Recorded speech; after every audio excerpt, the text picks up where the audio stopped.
siwa Gilbano Vitare, Anara Babgado, La Bola Chava, Ilande ke Salone, Akajaiba, Nenjingala Kenya, Ajimsa Nubire, Ninaga siwa Gilbano Vitare, Anara Babgado, La Bola Chava, Ilande ke Salone, Akajaiba,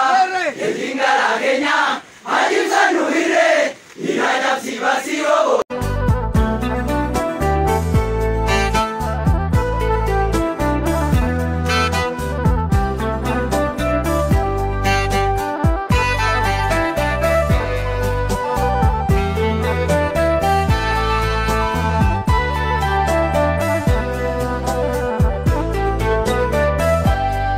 Sadorun famiti kayon kenya Imana godo takal magenya Alo takbirta na bakenya Dodiri kayo bokole Nabuma miti okole Bedare agabukule Gabruma udrakole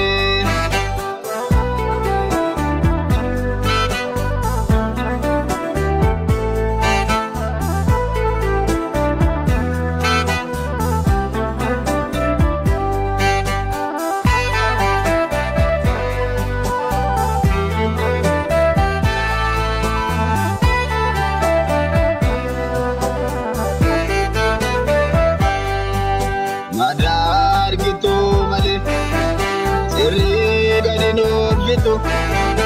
arasaku makale ade nuturur tu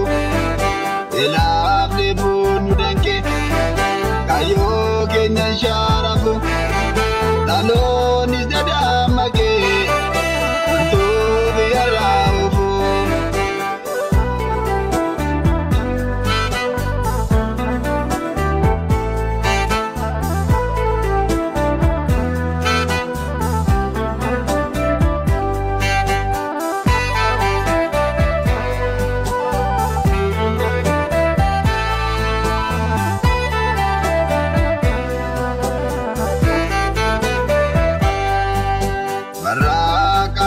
Mani Langana Sasa Invadu Mazani Sajirutu Waza